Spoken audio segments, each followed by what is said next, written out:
இயேசுவுக்கே நன்றி, இயேசுவுக்கே ஸ்தோத்திரம். ஹல்லேலூயா. மரியே வாழ்க, மரியே வாழ்க. ஹல்லேலூயா, ஹல்லேலூயா, ஹல்லேலூயா, ஹல்லேலூயா. அன்புக்குரியவர்களே, ஒரு சிறிய பாடலை பாடி ஆண்டவருடைய வார்த்தை கேட்டோம். அதற்கு முன்பாக முதல் வாசகம் யார் வாசிச்சா? முதல் வாசகம் வாசித்தவர் இந்த பாப்பா கேட்கிறாங்க. ரொம்ப அருமையாக வாசிப்பாங்க, ரொம்ப அழகாக வாசிச்சாங்க. ஆனால் ஒன்று என்னன்னா, அடுத்தவங்க என்னை விட நல்லா வாசிக்கிறது மைக்கு ஆஃப் பண்ணிவிட்டாங்க. அதில் ரொம்ப நல்லா வாசித்தாங்க. அப்படிதான் வாசிக்கணும். இறை வார்த்தையை வாசிக்கும் போது அவ்வளோ நல்லா வாசிச்சாங்க. அதனால் வாழ்த்துக்கள். ஒரு நிமிஷம் கண்களை மூடி ஒரு சிறிய பாடலை பாடி கடவுளுடைய வார்த்தைக்குள் நாம் பிரவேசிப்போம்.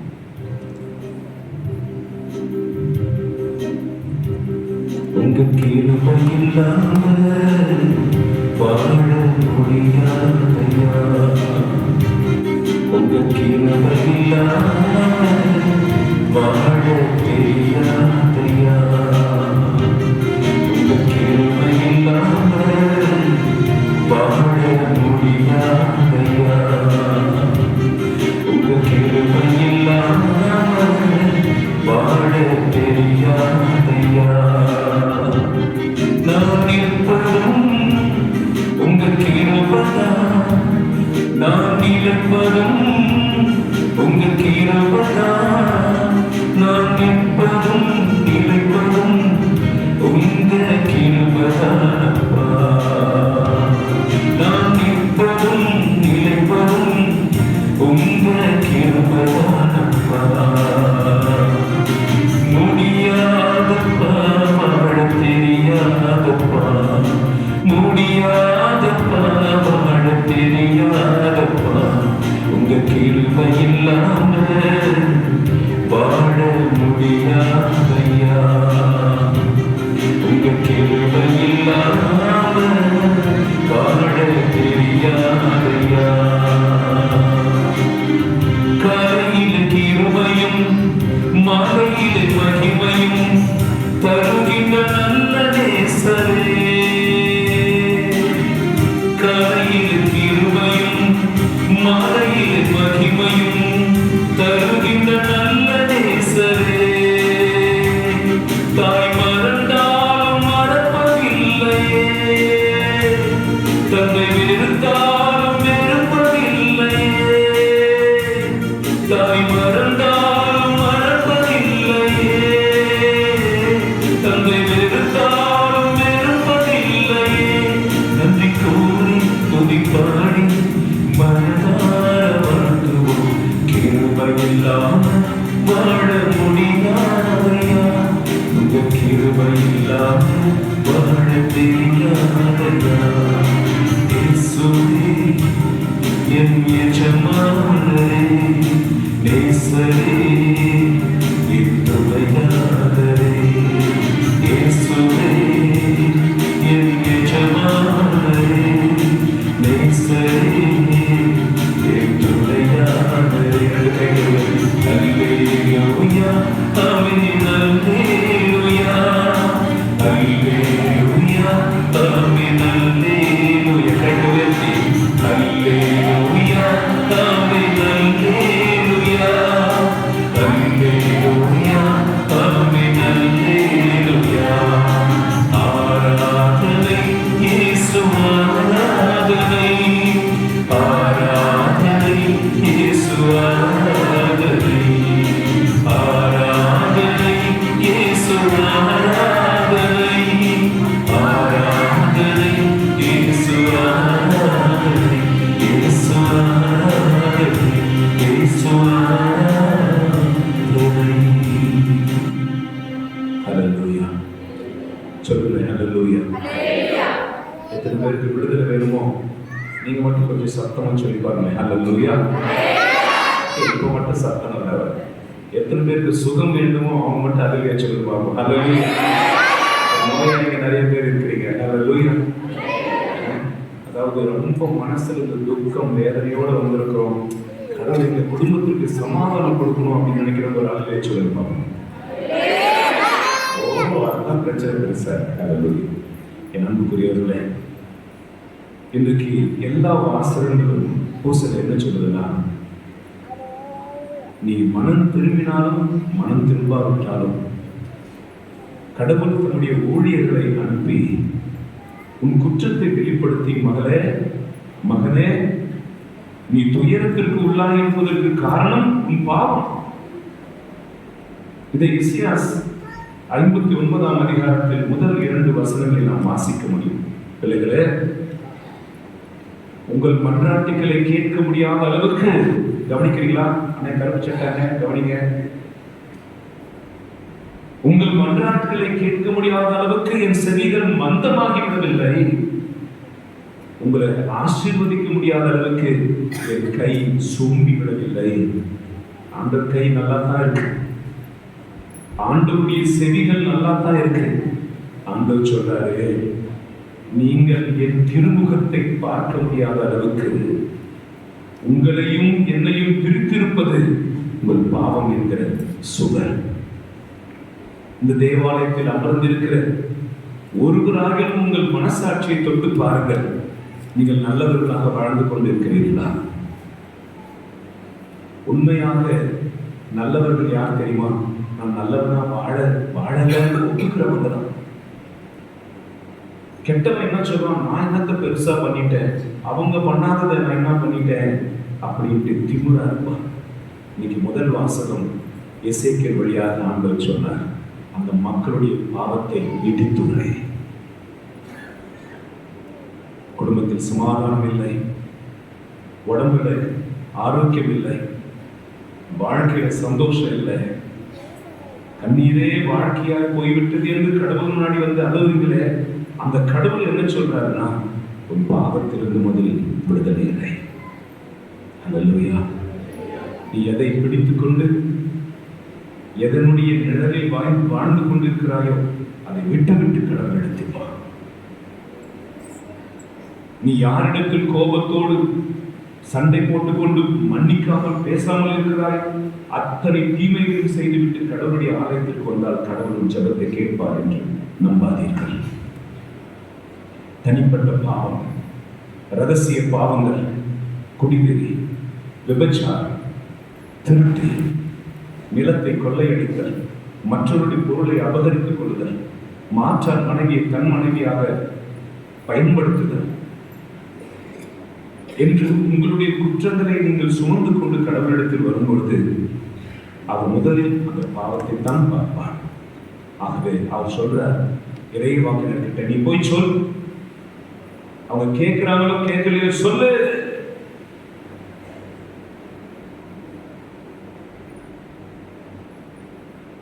யாரெல்லாம் இருதயத்தில் தெய்வ பயமுடையவர்களோ அவர்கள் மனம் திரும்புவார்கள்.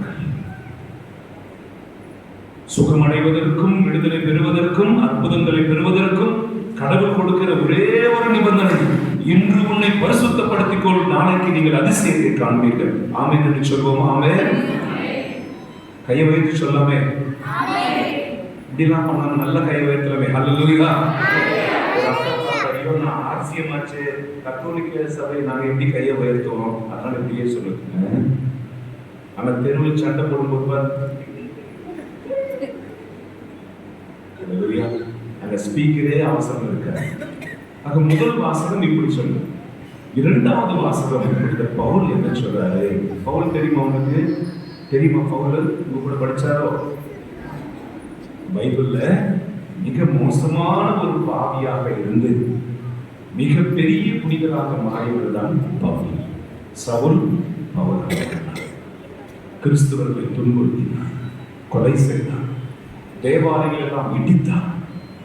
கடைசியில் இயேசு ஒளியின் வடிவிலே அவருக்கு காட்சி கொடுத்து, ஏன் என்னை துன்புறுத்துகிறார் அப்படின்னு அவரோடு பேசி அவர் மனம் திரும்பினார்.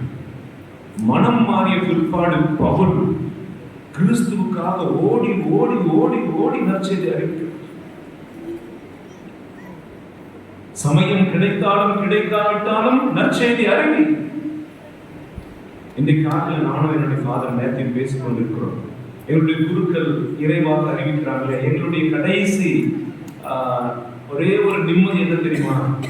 ஆண்டவருடைய வார்த்தையை அறிவித்தோமே போதும். நீங்கள் எல்லாம் காலையெல்லாம் வேலை செஞ்சுட்டு கடைசியா உங்கள் படுக்கை அறைக்கு போகும்போது உங்கள் தாய், உங்கள் தகப்பன், உங்கள் சகோதரி, உங்கள் மனைவி, உங்கள் பிள்ளைகள், உங்கள் தம்பி, அண்ணி, மச்சின, மூத்தார் எல்லாம் இருப்பாங்க. ஆனால் குருக்கள், ஆண்டவருடைய ஊழியர்கள் கடைசி நாங்கள் தனிமையில் இருப்போம். அந்த பவுல் இந்த தனிமையினால வாட்டப்பட்டு அவர் ஒரு முள்ளு குத்துதான். நல்ல ஊழியம் பண்றார், வல்லமையுள்ள பிரசங்கம் வைக்கிறார், அற்புதங்களை செய்கிறார். ஆனா பர்சனலா தனிப்பட்ட விதத்தில் அவர் ஒரு முள்ளு குத்துதான். அவர் எந்த முள்ளுன்னு சொல்லல, அவர் சொல்றாரு பிசாசு தன்னுடைய தூதனை என் மேல ஏவி விட்ட மாதிரி இருக்குது. ஒரு பக்கம் ஆவிக்குரிய வாழ்க்கை, இன்னொரு பக்கம் இந்த முள்ளு என்னை குத்துது. ஹல்லேலூயா. முள்ளு என்பது என்ன? கால முள்ளு குத்துச்சுன்னா இடைவிடாம படைஞ்சுக்கிட்டே இருக்கும். அந்த முள்ளை நீங்க எடுக்கலன்னா சீல் வச்சு பொட வச்சு கால் வீக்கமாய் அந்த காலை எடுக்க வேண்டியதாக இருக்கும். அது பவுல் சொல்றாரு, இந்த முள்ளு என்னை குத்துது ஆண்டவரே, என்னை காப்பாத்துங்க ஆண்டவரே, இந்த முள்ளை எடுத்துருங்க ஆண்டவரே. நான் 3 முறை ரொம்ப அழுது ஜெபிச்சேன். நீங்கள் உங்கள் விண்ணப்பங்களுக்காக எனக்கு குழந்தை பாக்கியத்தை கொடுங்கப்பா. எங்களை எல்லாம் மலடின்னு சொல்றாங்க ஐயா, எந்த திருவிழாக்கும் போக முடியல, இன்னும் ஒன்றும் இல்லையா, பழுத்துல புழு பூச்சி இல்லையான்னு கேட்கிறாங்கப்பா. என் சந்ததி தடைக்காதா? என் கணவரை பார்த்து எல்லாரும் நீ ஆம்பளையாடான்னு கேட்காங்க. என்னால அவருக்கும் அவமானம் அப்படின்னு உங்களுக்கு ஒரு வாழ்க்கையில் ஒரு முள்ளை எடுக்க சொல்றீங்கல்ல. சொந்த பிள்ளைகள் உங்களை கைவிட்டதுனால சோத்துக்கு நீங்களே கண்ணு தெரிஞ்சு தெரியாம போகையில உட்கார்ந்து ஏதோ ஒரு சாதம், ஏதோ ஒரு தண்ணி சாம்பார் 3 வேளையும் அதை சாப்பிட்டு வாழ்வீங்கல்ல. முள், பலகீனங்கள் முள். இந்த முள்ளை எடுத்துருங்க ஆண்டவரே, இந்த கஷ்டத்தை எடுத்துருங்கப்பா, இந்த கடன் தொழில் எனக்கு விடுதலை கொடுங்க ஆண்டவரே, என் வீட்டுக்காரர் திருந்தணும் ஆண்டவரே, என் பிள்ளைக்கு நல்ல வேலை கிடைக்கணும்ப்பா என்றீங்க இல்லையா? ஆனா நடக்குதா? நடக்கல இல்லையா? அது முள்ளு. அப்ப ஆண்டவர்கிட்ட அவர் ஜெபிக்கிறார், முள்ளை எடுத்துருங்க ஆண்டவரே. கடவுள் என்ன தெரியுமா சொன்னார்? ஓகே ஓகே, நான் முள்ளை எடுத்துருன்னு சொல்லல, உன் பலவீனத்தில் என் பலன் உன்னை தாங்கிக் கொள்ளும். உன் பலவீனத்தில் என் பலம் உன்னை தாங்கிக் கொள்ளும். இது 2 கொரிந்தியர் 12ஆம் அதிகாரம் 9ஆம் வசனத்தில் எழுதப்பட்டிருக்கிறது இறைவார்த்தை. என் அருள் உனக்கு போதும், என் கிருபை உனக்கு போதும்.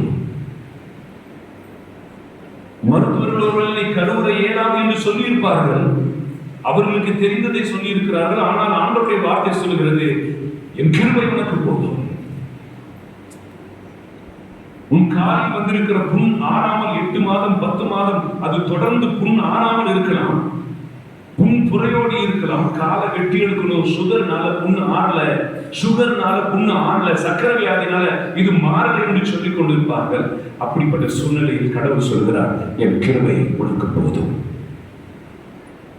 நீ ஆசையை கட்டி வாழ்ந்த வீட்டிலிருந்து உன் சொந்த குடும்பத்தினர் உன்னை விரட்டுறாங்க, உனக்கு பாகம் இல்லை, ஓடி போட செருப்பாருன்னு சொல்லி அனுப்புறாங்க, உன்னை வெளியே துரத்துறாங்க. எங்க போறது? இருப்பதற்கு நிழல் இல்லை, புள்ளப்பட்டி வச்சுட்டு நான் எங்க இருப்பேன் என்று நீ புலம்பி அழுது தெருவில் நிற்கிறியே. அந்த கைவிடப்பட்ட நிலையில் கடவுள் சொல்கிறார், என் கிருபை உனக்கு போதும். அல்லேலூயா.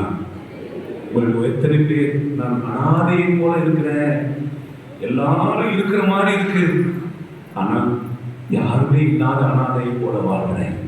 நல்லது கெட்டதுக்கு என்னை வந்து பார்ப்போரும் இல்லை, நான் நோய்வாய்ப்பட்டு படுத்திருக்கும் பொழுது எனக்கு உதவி செய்தாலும் இல்லை, என் கையை நம்பி நான் படைக்கிறேன். எத்தனை பேர் இது வேதனைப்படுகிறீர்களோ? உங்களுக்கு ஆண்டவருடைய வார்த்தை சொல்கிறது, என் கிருபை உனக்கு போதும். அல்லேலூயா. எத்தனை பேர் படிக்க முடியாம கஷ்டப்படுறீங்க? 10வது படிக்கிறது அவ்வளோ கஷ்டமாயிடுச்சு, இன்னும் டிகிரி படிச்சு நான் என்னத்தை பண்ண போறேன்? உன்னுடைய பலவீனத்தில் கடவுள் சொல்கிறார், என் கிருபை உனக்கு போதும். ஹல்லேலூயா, ஹல்லேலூயா. ஒரு நிமிஷம் கண்ணை மூடுவீங்களா? நான் சில உதாரணங்கள் சொல்லியிருக்கேன். உன்னுடைய பிரச்சனை எதுவோ அப்படியே கண்ணை மூடி அப்பாட்ட ஒப்புக்கொள். அது உன் நெஞ்சு வலியா இருக்கலாம், அது உன்னுடைய கிட்னியில இருக்கிற கல்லாக இருக்கலாம், உன் ரத்தத்தில் கலந்து இருக்கிற பிளட் பிரஷர் உன்னை கொதிப்படைய செய்கிற ஒரு காரியமாக இருக்கலாம், அல்லது உன்னுடைய கோபமாக இருக்கலாம், அல்லது பலவீனம், செக்ஷுவல் பாவம், விபச்சார பலவீனமாக இருக்கலாம். எப்பொழுதும் ஒரு ராத்திரிக்குள்ள குடிச்சிடணும், ஒரு ராத்திரில ஒருத்தரோட பாவம் செய்யணும், திரியும். எந்த பலவீனமாக இருந்தாலும் இப்ப அப்படியே ரெண்டு கை நெஞ்சு மீது வச்சுக்கீங்களா? ஏன்னா இது ஒரு பலவீனம். நான் சொல்றது தமிழ்ல தான் சொல்றேன். கையை நெஞ்சு மீது வச்சுக்கீங்க, கை நெஞ்சு மீது வச்சுக்கீங்க. தமிழ் புரியுதாமா? கைய நெஞ்சு மீது வச்சுக்கீங்கன்னு சொல்றேன். உங்க கிருபை இல்லாம வாழ முடியாதையா, உங்க கிருபை இல்லாம வாழ தெரியாதையா. நான் நிற்பதும் உங்க கிருபைதா, நான் நிலைப்பதும் உங்க கிருபைதா, நான் நிற்பதும் நிலைப்பதும் உங்க கிருபைதானப்பா. நான் நிற்பதும் நிலைப்பதும் உங்க கிருபைதானப்பா. சொல்லுவா முடியாதப்பா, வாழ தெரியாதப்பா, முடியாதப்பா, வாழ தெரியாதப்பா. இந்த செயல்பாடுகளா உங்க கிருபை இல்லாம வாழ முடியாதையா. சொல்லுங்க, உங்க கிருபை இல்லாம வாழ தெரியாதையா. ஹல்லேலூயா. இன்னைக்கு ஆண்டவர் நமக்கு கொடுத்திருக்கிற ஒரு வாக்குத்தத்தம், என் கிருபை உனக்கு போதும். நம்ம எத்தனை பேர் நம்புறீங்க? நம்புறவங்க கை தூக்குவாங்களே. இந்த பாப்பா ஒண்ணுமே செய்ய மாட்டேங்கிறா, என்னத்த நம்பி என்னத்த பண்றது? பிரைசலா. என் கண்கள் ஒருத்தரையும் பார்த்துக்கிட்டே, யாரெல்லாம் நான் சொல்றதுக்கு ரெஸ்பான்ஸ் கொடுக்கலையோ நீங்க ஏசப்பாவை மதிக்கிறேன்னு அர்த்தம். கடவுளுடைய கிருபை என்னை நடத்தும் விசுவசிக்கிறவங்க. ஹல்லேலூயா. ஏன் அப்படின்னா, நீ விசுவசிக்கிறபடிதான் உனக்கு நடக்கும். இந்த தேவாலயத்துல ஆண்டவருடைய இல்லத்துல நீங்க எனக்கு செய்வீங்கப்பா அப்படின்னு நீ நம்பிட்டனா அவர் செய்வார். இத்தனை மாதமா நான் வர்றேனே, எனக்கு எந்த சுகமும் கிடைக்கலையே அப்படின்னு அவநம்பிக்கைக்கு போகாம இத்தனை வாரம் வந்திருக்க, அவர் எனக்கு செய்ய மாட்டாரா? இவ்வளவு கண்ணீரோடு ஜெபித்திருக்கிறேன், அவரை நீ தாங்கிக் கொள்ள மாட்டாரா என்று உங்கள் நம்பிக்கை, விசுவாசத்தை நீங்க வெளிப்படுத்தினா அது அற்புதமாக மாறும். ஹல்லேலூயா. திருப்பாடல்கள் 91ஆம் அதிகாரம் 15வது வசனத்தை இன்றைக்கு வாசித்து நம் தியானத்துக்கு கடந்து செல்ல போறோம். எத்தனை பேர் பைபிள் கொண்டு வந்தீங்க? எல்லாரும் பட்டையில இருக்கிறவங்க சும்மா கையை வச்சுட்டு வந்திருக்கோம். ஹல்லேலூயா. இந்த வலையில இந்த பழம் இதெல்லாம் கொடுப்பாங்க, மடியில வாங்கிட்டு போவோம். ஆனா நீங்க இறை வார்த்தையை வாங்கிட்டு போனீங்கன்னா அது உங்க வாழ்க்கையில செழிப்பை கொண்டு வரும். இறை வார்த்தையை நீங்கள் கேட்டு விசுவசிச்சீங்கன்னா நீங்கள் அப்படியே நடக்கும். திருப்பாடல் 91:15 வசனம் என்ன சொல்லுது? அவர்கள் என்னை நோக்கி மன்றாடும் போது அவர்களுக்கு பதில் அளித்தேன். கடவுள் சொல்றாரு. ஒரு முறை அல்லேலூயா சொல்லுங்க. அல்லேலூயா. தூங்குறவங்க எழுப்புறது தான் ஹல்லேலூயா. யாரா குயிலு? பாத்துக்க. சூப்பர் சூப்பர், நல்லா. அல்லேலூயா. தூங்குற ஆன்மாவை எழுப்புகிற சப்தம் ஹல்லேலூயா. நம்பிக்கை இழந்து போயிருக்கிறவன் இருதயத்திற்கு உயிர் ஊட்டுகிற சப்தம் தான் ஹல்லேலூயா. அவர்கள் என்னை நோக்கி கூப்பிடுவார்கள், நான் பதிலளிப்பேன்.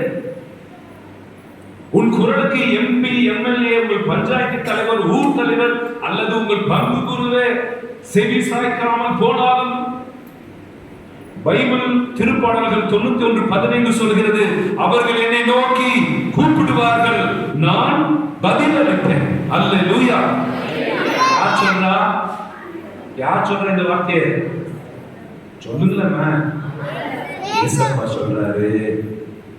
ஏசப்பா சொல்றாரு, நான் பதில் அளிப்பேன்.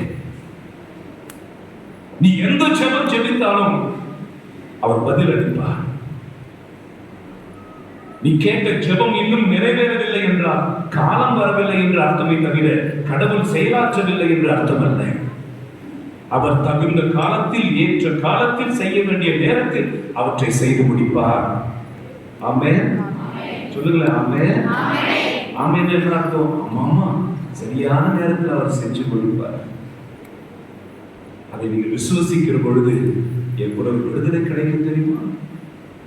அவர் பதில் கொடுப்பார். ஒரு வீட்டுக்கு வெளியில நிக்கிறீங்க, யார் இருக்கிற உள்ள? யாராவது இருக்கிறீங்களா? உள்ள யாருமே இல்லை. பதில் வருமா? ஒண்ணுமே வராது. அதே உள்ள இருக்கிறவன், அதான் நான் இருக்கிறேன், யாராவது வெளியில? அது ஆண்டவர் சொல்றார், நான் இருக்கிறவர், நான் வாழ்கிறவன், உங்கள் ஜெபத்திற்கு பதில் கொடுப்பேன். நீங்க கல்லு கிட்ட போய் பேசி பாருங்க, கல்லு பேசுமா? ஒரு செடி கிட்ட போய் பேசி பாருங்க, அது மாற்றம் இருக்கும். பைபிள் சொல்கிறது, அவர் கல்லோ மரமோ அல்ல, அவர் பேசுகிற தெய்வம், அவர் உங்களோடு உரையாடுகிற தெய்வம், உங்கள் ஜெபத்திற்கு பதில் கொடுக்கிற தெய்வம். இன்றைக்கு உங்கள் ஜெபத்திற்கு செபஸ்தியார் புனிதர் வழியாக அவர் பதில் கொடுக்க போறார். என்னைக்கு டாக்டர் டிஸ்சார்ஜ் ஆகலாம் அப்படின்னு டாக்டர் சொல்லுவார். 5 நாளுக்கு அப்புறம் கடைசியில் இடையில வந்து சொல்லுவார், இன்னைக்கு நீங்க டிஸ்சார்ஜ் பண்ணலாம், நல்லா ஆயிட்டார். அல்லேலூயா. 5 நாள் சொல்ற டாக்டர் 2 நாள்ல டிஸ்சார்ஜ் பண்ணலாம்னு சொல்றார். அதே போல இன்றைக்கு ஆண்டவர் சொல்வார், உங்கள் ஜெபம் கேட்கப்பட்டது, இன்றைக்கு நீங்கள் ஆசீர்வதிக்கப்படுகிறீர்கள், இன்றைக்கு நீங்கள் விடுதலை பெறுகிறீர்கள். ஆண்டவர் சொல்லி ஆசீர்வதித்து அனுப்ப போகிறார். அடுத்து தொடர்ந்து வாசிப்போம். அவர்கள் என்னை நோக்கி கூப்பிடும் பொழுது நான் மறுபதில் அளிப்பேன், அவர்களது துன்பத்தில் அவர்களோடு இருப்பேன். ஹல்லேலூயா. போங்கப்பா, நீங்க யாருமே சரியா சொல்ல மாட்டேங்கிறீங்க. நம்பிக்கை இல்லையா? அவருடைய துன்பத்தில் இருப்பேன், அவருடைய துன்பத்தில் துணை இருப்பேன், துணை இருந்து விடுவிப்பேன். அது வசனம் இல்லையா தம்பி? அவர்களை தப்புவித்து அவர்களை பெருமைப்படுத்துவேன். எந்த ஊர்ல, எந்த குடும்பத்துல நீ அவமானப்படுத்தப்பட்டிருக்கிறாயோ, யார் முன்னிலையில் நீ கீழே தள்ளப்பட்டிருக்கிறாயோ, எந்த விரோதி முன்பாக நீ அழுதாயோ, எந்த உன்னுடைய சத்துருக்கள் பாதத்தை பிடிச்சு எங்களை ஒண்ணும் பண்ணிடாதீங்க, நான் எங்களை விட்டுடுங்க, நீ கதறினியோ, நீ கதறி அழுதும் கூட இரக்கம் காட்டாமல் யாரெல்லாம் உங்களை மிதித்தார்களோ, உங்கள் துன்ப நேரத்தில் நான் வந்து உங்களை விடுவிப்பேன்.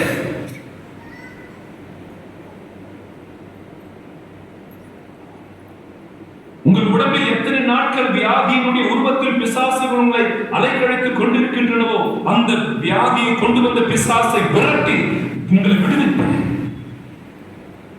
இத்தனை நாதங்கள், இத்தனை நாட்கள், இத்தனை மாதங்கள் உங்கள் வாழ்க்கையை சுழற்றி கொண்டிருக்கிற புயல் காற்றை கொண்ட ஒரு பிரச்சனை. நான் ஒவ்வொருத்துக்கும் கூப்பிட்டு உங்களை ஆசீர்வதிக்கலாம், நேரம் பத்தாது. குடும்பத்தில் புயல் போன்ற பிரச்சனை, 2 சம்பந்திகளுக்கு சண்டை, கணவன் மனைவிக்கு சண்டை, அண்ணன் தம்பி பங்காளிகளுக்கு சண்டை, சொத்து தவிர ஒரே ஒரு சென்ட், ஒரு அடி நிலத்துக்காக சண்டை நடந்து கொண்டிருக்கிறது. பூகம்பம், புயலை போன்று. ஆண்டவர் சொல்கிறார், நான் வந்து உங்களை விடுவிப்பேன், நான் வந்து உங்களை பெருமைப்படுத்துவேன்.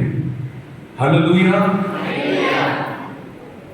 அவர் வருவார், உங்களுக்கு பதில் அளிப்பார். உங்கள் எதிராளியிடத்தில் அவர் பேசுவார். திருப்பாடல்கள் 23:4 சொல்லுகிறது, என் எதிராளிகள் முன் எனக்காக நீ ஒரு விருந்தொன்றை ஏற்பாடு செய்வீரப்பா. நான் இருள் சூழ் பள்ளத்தாக்கில் நடந்தாலும் உன் கோலும் கைத்தடியும் என்னை தாங்குமப்பா. என் அன்புக்குரியவர்களே, லூக்கா சுவிசேஷம் 13ஆம் அதிகாரத்திலிருந்து நாம் ஒரு விஷயத்தை கற்றுக்கொள்ள போகிறோம். கவனிக்கிறீர்களா? இயேசு ஒரு நாள் ஞாயிற்றுக்கிழமை இப்படிப்பட்ட ஒரு தேவாலயத்திற்கு போகிறார். அவர் அழைக்கப்பட்டிருக்கிறார். அந்த தேவாலயத்திற்குள் அவர் பிரசங்கம் சொல்லிட்டு இருக்கிறார். குமார் ஃபாதர் சொல்லிட்டு இருக்கிற மாதிரி அவர் பிரசங்கம் சொல்லிக் கொண்டிருக்கும் பொழுது அந்த தேவாலயத்திற்குள் ஒரு பெண்மணி வருகிறார். என்னை பாருங்க, 13 வருடமாக கூனியா இருந்த ஒரு பெண் அங்கே வருகிறார்.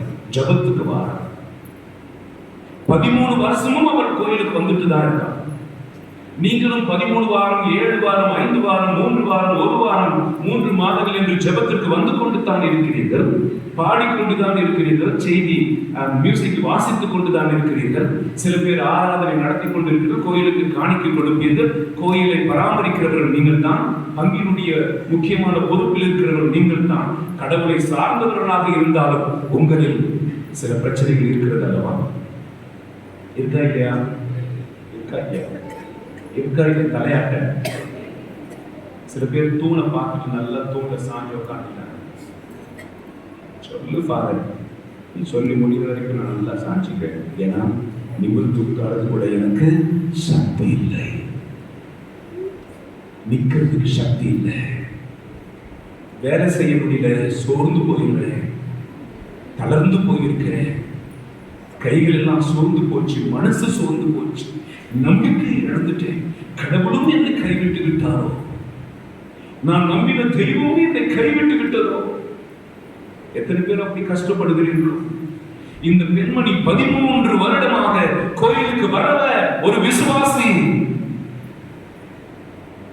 யாவே இறைவனை நம்பி தேவாலயத்திற்கு வந்து ஆராதனையில் பங்கு கொள்கிற ஒரு மகள் 13 வருஷமாக கூனியாக இருந்தார். முதல் வருஷத்துல இப்படிதான் இருந்திருப்பா. 13 வருஷம் அவரை அதிகமான வளைய செய்தது.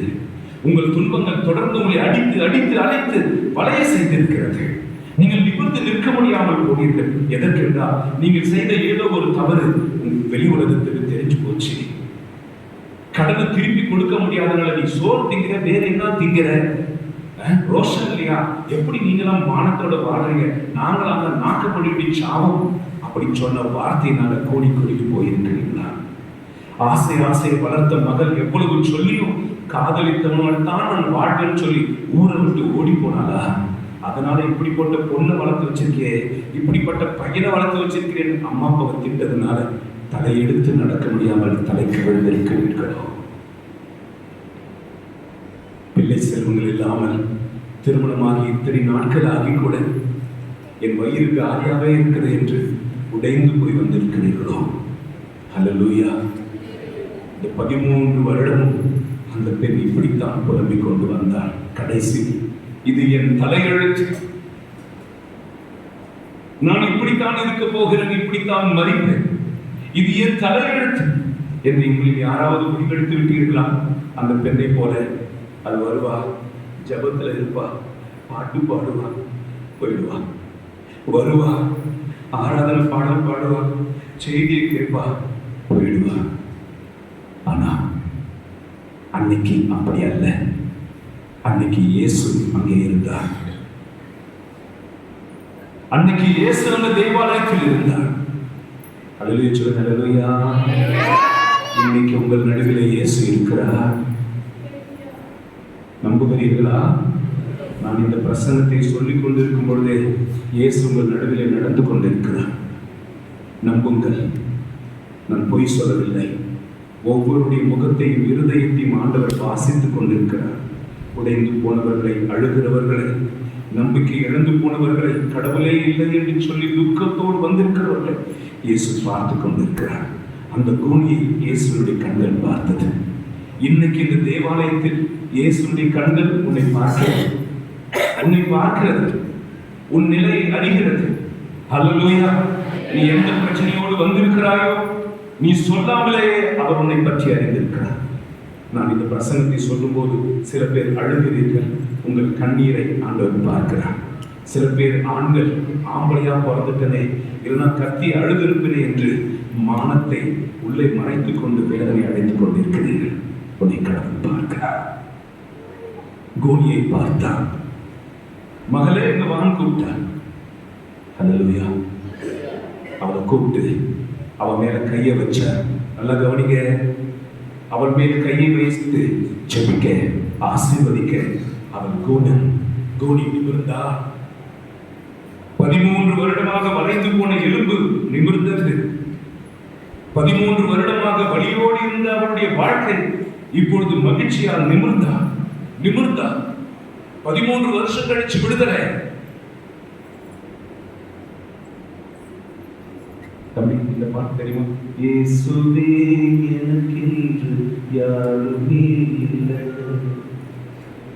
ஹல்லேலூயா. தன்னை நேசிப்பதற்கோ தனக்கு விடுதலை தருவதற்கோ அந்த தேவாலயத்தில் 13 வருஷம் யாரும் இல்லாத பொழுது 13 வருடம் கழித்து இயேசப்பா அந்த தேவாலயத்துக்கு வந்திருக்கிறார். அவர் வந்திருப்பதனால அவரை பார்த்தார், தொட்டார், அவள் சுகத்தை பெற்றுக்கொண்டார். இன்றைக்கு இந்த நாளில் இயேசு கிறிஸ்து வந்திருக்கிறார், உங்கள் நடுவில் இருக்கிறார். உன்னை தொடுவார். தனிப்பட்ட உங்கள் தலைமீது கைகளை வைத்து அவர் செபிப்பார். நீங்கள் விடுதலை பெறப்போகிறீர்கள், சுகத்தை பெறப்போகிறீர்கள். ஆம் என்று விசுவாசிக்கிறவங்க கைத்தட்டி ஆண்டவருக்கு நன்றி சொல்லுங்க. விசுவாசிக்கிறவங்க கைத்தட்டுங்க. ஆண்டவர் பார்க்கட்டும்.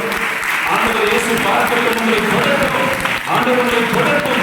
ஆண்டவருடைய வளர்ச்சியை உங்களை தொடரட்டும், அபிஷேகிக்கட்டும். ஆண்டவரால் முடியாதது எதுவும் இல்லை. எத்தனை வருடங்களோ, எத்தனை மாதங்களோ, எத்தனை நாட்களோ ஆனது. இன்றைக்கு உன் சிறையில் இருப்பதை ஆண்டவர் மாற்றுகிறார், உன்னை விடுவிக்கிறார். ஆண்டவருடைய வல்லமை இறங்கி வருகிறது. நன்றி அப்பா, ஸ்தோத்திரம், ஸ்தோத்திரம். இந்த வார்த்தையை சொல்லிக் கொண்டிருக்கும் போது ஆண்டவருடைய ஆவியானவர் இறங்கிக் கொண்டிருக்கிறார். உங்கள் தலைமையில் அதை நீங்கள் உணர்கிறீர்கள். உங்கள் உடம்பில் சில பேர் அதை அனுபவிக்கிறீர்கள். ஒரு மாதிரி வைப்ரேஷன், ஒரு நடுக்கம், ஒரு சிலிர்ப்பு, ஒரு குளிர்ச்சி உங்கள் உடம்பில் இறங்கிக் கொண்டிருக்கிறது அல்லவா? அது ஆவியான தொடுதல். அவர் வசனம் திருப்பாடல் 91:15 சொன்னார், துன்ப நேரத்தில் என்னை நோக்கி நீ கூப்பிடுவார், நான் பதில் கொடுப்பேன், உன்னை விடுவித்து பெருமைப்படுத்துவேன். ஹல்லேலூயா. இன்றைக்கு நீங்கள் சாதாரணமாக வந்து போனது போல போக மாட்டீர்கள், விடுதலையோடு தான் போக போகிறீர்கள். இந்த பாட்டு போடுமா? போடுங்க தம்பி. ஒரு சேர் கொடுத்து உட்கார வச்சுக்கிறேன்.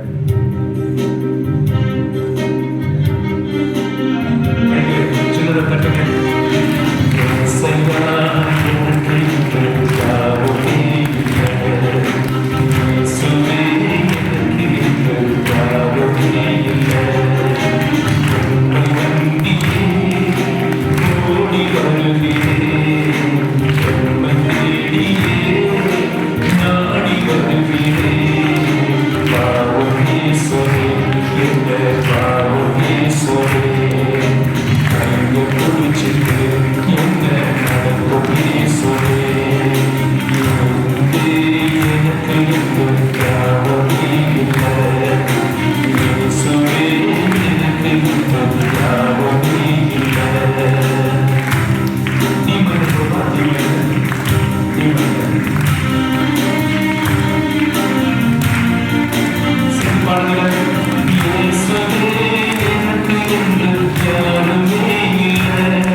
அப்பொழுது தேவாலயத்தில் இருந்தவர்கள் என்ன சொன்னார் தெரியுமா?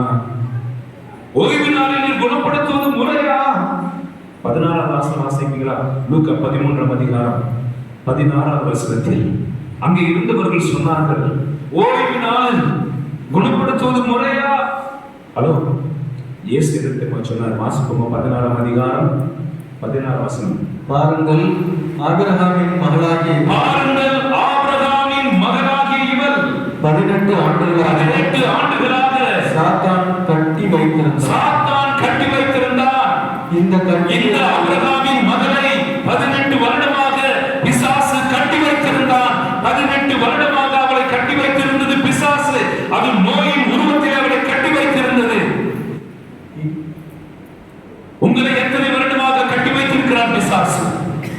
நீங்கள் நோய் என்று நினைத்துக் கொண்டிருக்கிறீர்கள், அது உங்கள் பலவீனம் என்று நினைத்துக் கொண்டிருக்கிறீர்கள், என் தலையெழுத்து என்று நினைத்துக் கொண்டிருக்கிறீர்கள். உங்கள் கிட்னி ஃபெயிலியர் பிசாசினால் உண்டானது என்றால் நம்புவீர்களா? தீராத தலைவலி பிசாசினால் ஏற்பட்டிருக்கிறது என்பதை நம்புவீர்களா? அஜீரண கோளாறுகள் ஏற்படுகிறது பிசாசினால் கட்டப்பட்டிருப்பதனால் என்பதை நம்புவீர்களா? உங்கள் உடல் வறுத்து போவதோ அல்லது உங்கள் உடல் மெலிந்து போவதோ பிசாசினால் ஏற்படுகிறது என்பதை நீங்கள் நம்புகிறீர்களா? உங்கள் பிள்ளைகளுக்கு திருமண தடைகள் ஏற்பட்டிருப்பதும் பிள்ளை பேர் நீங்கள் பெறாமல் இருப்பதற்கும் பிசாசு காரணமாக நிற்கிறான் என்பது உங்களுக்கு தெரியுமா? தெரியாது. நீங்கள் மாத்திரை ஹாஸ்பிடல் மாத்தி ஹாஸ்பிடல் டாக்டர், பெரிய டாக்டர் எல்லாம் செக்அப் பண்ணிட்டாங்க. இசிஜி, எக்ஸ்ரே எல்லாம் முடிஞ்சிருச்சு. எல்லா மாத்திரையும் சாப்பிட்டு பார்த்துட்டோம். ஒன்னு ஆஸ்துமா வியாதி உன்னை விட்டு அகலவில்லை. உன் குடும்பத்தினுடைய பிரச்சனை தீரல. பெரியப்பா வச்சு பேசி பார்த்துட்டேன், பஞ்சாயத்துல வச்சு பேசி பார்த்துட்டேன், சமாதானம் வரல. ஆகவே இந்த வசனம் சொல்லுகிறது, 18 வருடங்களாக இவளை பிசாசு கட்டி வைத்திருந்தான் என்று இயேசு சொல்கிறார். ஆகவே இந்திய நாளில் இந்த திருப்பலியில் இந்த முதல் ஞாயிற்றுக்கிழமையில் செபஸ்தியார் முன்பாக இயேசு உங்களுக்கு ஒரு காரியத்தை சொல்ல விரும்புகிறார். நீங்கள் கட்டப்பட்டு இருக்கிறீர்கள். நம்புகிறீர்களா? அதை உணர்கிறீர்களா? கட்டப்பட்டு இருக்கிறோம் என்பதை. நெஞ்சு பாரமா இருக்கிறது, மூச்சு விட முடியாம இருக்கிறது, இடுப்பு வலி இருக்கிறது, படுத்தா தூக்கம் வரல, 2 மணி வரைக்கும் புரண்டு கொண்டு படுக்கும். சம்பாதிச்ச காசு கையில நிக்கல, நிலத்துல விளைஞ்ச நிலச்சல பூச்சிக்கு வந்து அடிச்சு நாசமாக்குச்சு. என் வேலை போச்சு, என் பொண்டாட்டி விட்டு போயிருக்கா, விவாகரத்து நடக்குது, என் பிள்ளை குடிகாரன் ஆயிட்டான். ஹலோ, இப்படி உன் வாழ்க்கையை அழுகையாக மாற்றின பிசாசு உங்களை கட்டி வைத்திருக்கிறான். அது 1 வருடமோ 5 வருடமோ 10 வருடமோ, இன்றைக்கு உன்னை விடுவிக்க இயேசு இறங்கி வந்திருக்கிறார். இதை நம்புறவங்க ஏசப்பா நன்றி சொல்லி கைத்தட்டி ஆண்டுக்கு நன்றி சொல்லல. பிசாசு கட்டி வைத்திருக்கிறார். அதை மருந்தை சுகப்படுத்த முடியாது, மருத்துவர்கள் சுகப்படுத்த முடியாது, மூலிகைகள் சுகப்படுத்த முடியாது. ஆண்டவருடைய வார்த்தைகள் அதை சுகப்படுத்த முடியும். அவருடைய கிருபைதான் சுகப்படுத்த முடியும். அல்லேலூயா. என் அன்பு பிள்ளைகளே, நிறைய சொல்லிக் கொடுக்கணும். ஆல்ரெடி ஒன்றேதான் ஆயிடுச்சு. என் அன்பு பிள்ளைகளே, உங்கள் உடம்பிலும் மனதிலும் குடும்பத்திலும் எப்பொழுதெல்லாம் தீமைகள் இருக்கிறதை கண்டுபிடிக்கிறீர்களோ, நீங்கள் இயேசுவினிடத்தில் வாருங்கள். வசனம் சொல்கிறது, இந்த துன்ப நேரத்தில் கடவுளை நோக்கி கூப்பிடு. அவர் உனக்கு